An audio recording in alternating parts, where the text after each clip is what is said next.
صلاح الدین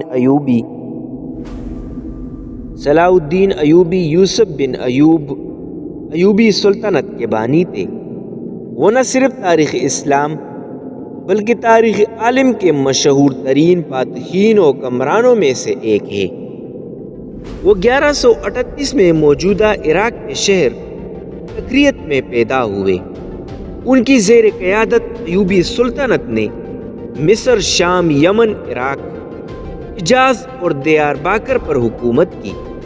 صلاح الدین ایوبی کو بہادری، فیاضی، حسن خلق، سخاوت اور بردباری کے باعث نہ صرف مسلمان بلکہ عیسائی بھی عزت کی نگاہ سے دیکھتے ہیں۔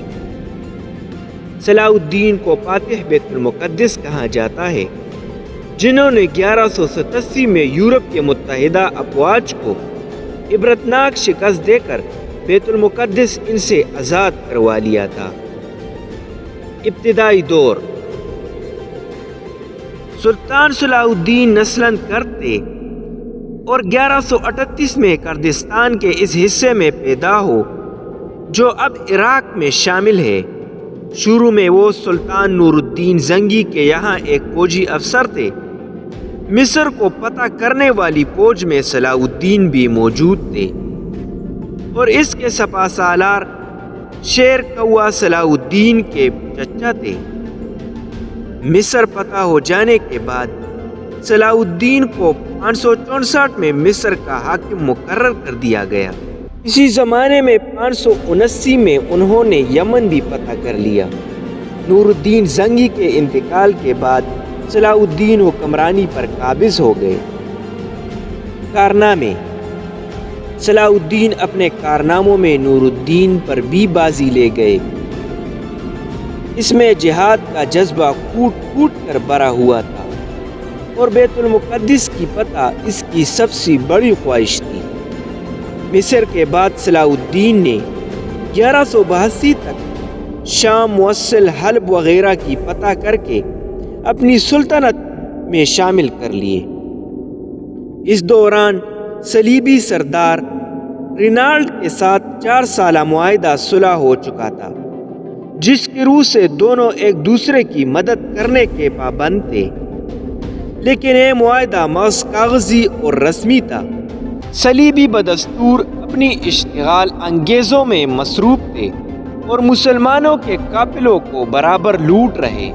جنگ حطین 1186 میں عیسائیوں کے ایک ایسے ہی حملے میں رینالڈ نے یہ جسارت کی کہ بہت سے دیگر عیسائی امراء کے ساتھ مدینہ منورہ پر حملہ کی غرض سے حجاز مقدس پر حملہ آور ہوا۔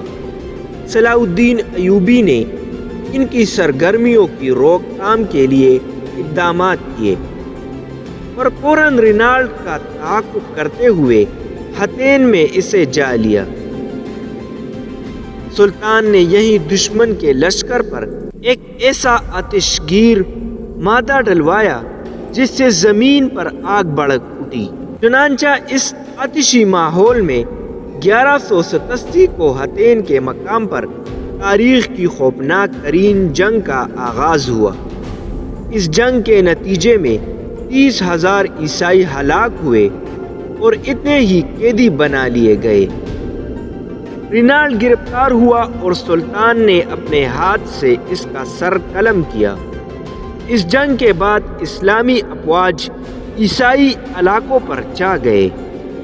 سیرت: صلاح الدین بڑا بہادر اور فیاض تھا۔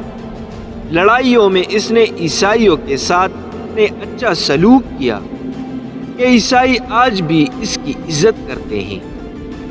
اس کو جہاد کا اتنا شوق تھا کہ ایک مرتبہ اس کے نچلے دڑ میں کوڑے ہو گئے۔ اس کی وجہ سے وہ بیٹھ کر کھانا نہیں کھا سکتا تھا، لیکن اس حالت میں بھی جہاد کی سرگرمی میں فرق نہ آیا۔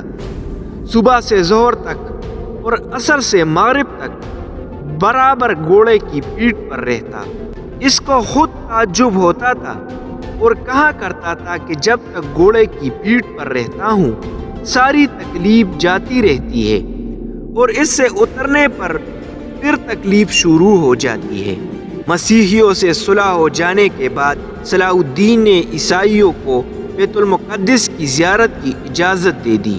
اجازت ملنے پر یورپ کے زائرین جو برسوں سے انتظار کر رہے تھے اس کثرت سے ٹوٹ پڑے کہ شارچوٹ کے لیے انتظام قائم رکھنا مشکل ہو گیا، اور اس نے سلطان سے کہا کہ وہ اس کی تحریر اور اجازت نامے کے بغیر کسی کو بیت المقدس میں داخل نہ ہونے دے۔ سلطان نے جواب دیا، زائرین بڑی بڑی مسافتیں طے کر کے زیارت کے شوق میں آتے ہیں، ان کو روکنا مناسب نہیں۔ سلطان نے نہ صرف یہ کہ زائرین کو ہر قسم کی آزادی دی، بلکہ اپنی جانب سے لاکھوں زائرین کی مدارت، راحت، آسائش اور دعوت کا انتظام کیا۔ صلاح الدین کا غیر مسلموں سے سلوک اسلامی تعلیمات کے مطابق تھا، اور یہ اس کا ثبوت ہے کہ اسلامی حکومت میں غیر مسلموں کے حقوق بھی اسی طرح محفوظ ہوئے ہیں جس طرح مسلمانوں کے۔ نور الدین کی طرح صلاح الدین کی زندگی بھی بڑی سادہ تھی۔ ریشمی کپڑے کبھی استعمال نہیں کیے، اور رہنے کے لیے محل کی جگہ معمولی سا مکان ہوتا تھا۔